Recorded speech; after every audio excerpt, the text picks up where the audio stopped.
بسم اللہ الرحمن الرحیم۔ حضرت حارث بن مالک بن نعمان رضی اللہ تعالیٰ عنہ کی مکمل کہانی۔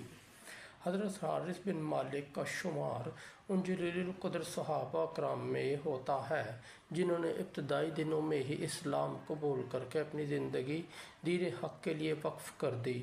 ان کا تعلق قبیلہ خزرج کے ایک معزز خاندان سے تھا۔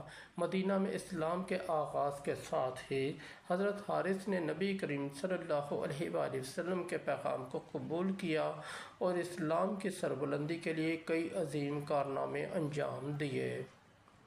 اسلام قبول کرنے کا عظیم واقعہ۔ حضرت حارث بن مالک ان خوش نصیب انصار میں شامل تھے جنہوں نے عقبہ کے مقام پر رسول اللہ صلی اللہ علیہ وآلہ وسلم کے ہاتھ پر بیعت کی۔ یہ واقعہ اسلام کی تاریخ میں بہت اہمیت رکھتا ہے کیونکہ یہ وہ موقع تھا جب مدینہ کے لوگوں نے نبی کریم صلی اللہ علیہ وآلہ وسلم کو اپنی حمایت کا یقین دلایا اور اسلام کو اپنی سرزمین پر پروان چڑھانے کی ذمہ داری لی۔ حضرت حارث کے دل میں ایمان کی روشنی نے اس وقت جگہ بنائی جب انہوں نے رسول اللہ صلی اللہ علیہ وآلہ وسلم کے پاکیزہ کردار اور سچی باتوں کو دیکھا۔ بیعت عقبہ کے دوران حضرت حارث نے اسلام کے لیے ہر ممکن قربانی دینے کا عہد کیا۔ یہ عہد ان کی زندگی کے ہر لمحے میں نظر آیا۔ وہ نہ صرف نبی اکرم صلی اللہ علیہ وآلہ وسلم کے وفادار ساتھی بنے بلکہ مدینہ میں اسلام کے فروغ میں بھی اہم کردار ادا کیا۔ مدینہ میں اسلام کی خدمت۔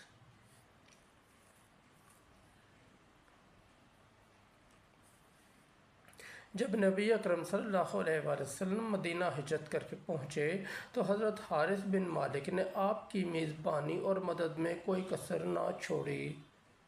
مدینہ میں اسلام کو پھیلانے اور نئے ایمان لانے والوں کو دین کی تعلیم دینے میں انہوں نے بڑھ چڑھ کر حصہ لیا۔ وہ لوگوں کو دین کی بنیادی باتیں سمجھاتے اور ان کے مسائل حل کرتے۔ حضرت حارث کی یہ خدمات مدینہ میں اسلام کے ابتدائی استحکام کی بنیاد تھی۔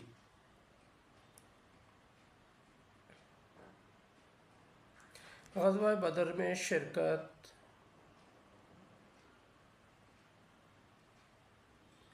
حضرت حارث بن مالک کو یہ شرف حاصل ہوا کہ انہوں نے غزوہ بدر میں شرکت کی۔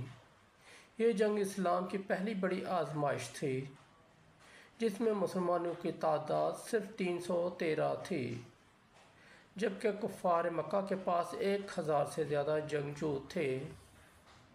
حضرت حارث نے اس جنگ میں اپنی بہادری اور اخلاص سے حصہ لیا۔ غزوہ بدر کے دوران حضرت حارث نبی اکرم صلی اللہ علیہ وآلہ وسلم کے قریب رہے اور دشمن کے حملوں کے خلاف ڈٹے رہے۔ ان خوش نصیب صحابہ میں شامل تھے جنہوں نے اللہ کی نصرت کے نزول کو اپنی آنکھوں سے دیکھا۔ ان کی بہادری نے مسلمانوں کے حوصلے بلند کیے اور یہ جنگ کفار مکہ پر مسلمانوں کی شاندار فتح کے ساتھ اختتام پذیر ہوئی۔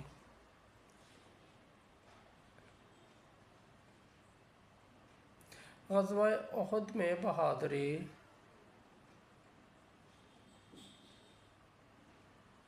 غزوہ بدر کے بعد حضرت حارث بن مالک نے غزوہ احد میں بھی شرکت کی۔ یہ جنگ اسلام کے لیے ایک سخت آزمائش تھی کیونکہ مسلمانوں کو ابتدا میں فتح کے آثار نظر آنے کے باوجود شدید مشکلات کا سامنا کرنا پڑا۔ حضرت حارث ان بہادر مجاہدین میں شامل تھے جو دشمن کے شدید حملوں کے باوجود ثابت قدم رہے۔ جب قریش کے لشکر نے حملہ تیز کیا اور مسلمان پسپا ہونے لگے، حضرت حارث میدان میں ڈٹے رہے۔ وہ اپنے ساتھیوں کو ثابت قدم رہنے کی تلقین کرتے اور خود آگے بڑھ کر دشمن کا مقابلہ کرتے رہے۔ اسی دوران دشمن کے ایک تیر نے انہیں شدید زخمی کر دیا مگر وہ اپنی جگہ سے نہ ہٹے اور آخر کار جام شہادت نوش کر لی۔ حضرت حارث کی شہادت۔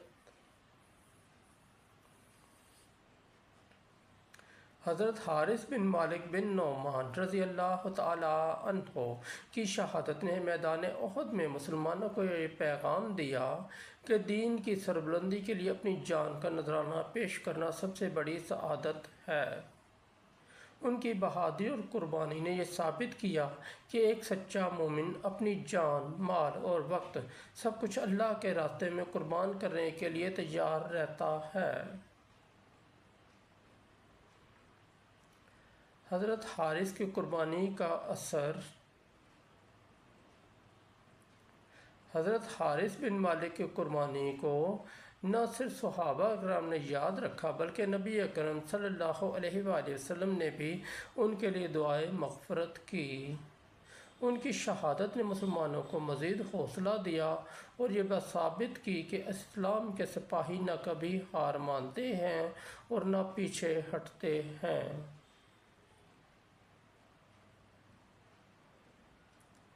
نتیجہ: حضرت حارث بن مالک بن نعمان کی زندگی ایمان، قربانی اور بہادری کا اعلیٰ نمونہ ہے۔ ان کا ہر لمحہ اللہ اور اس کے رسول صلی اللہ علیہ وآلہ وسلم کی اطاعت میں گزرا۔ ان کی شہادت نے مسلمانوں کو یہ سبق دیا کہ دین کی خدمت کے لیے اپنی جان دینا سب سے بڑا اعزاز ہے۔ ان کی قربانی آج بھی اسلامی تاریخ میں ایک روشن مثال کے طور پر زندہ ہے۔ دوستو، اگر آپ کو ہماری سٹوری اچھی لگی تو ہمارے اس چینل کو سبسکرائب کر دیں اور اس ویڈیو کو لائک اور دوستوں کے ساتھ شیئر کر دیں تاکہ ہم آپ کے لیے بہت اچھی اسلامی سٹوریاں لاتے رہیں۔ بہت شکریہ۔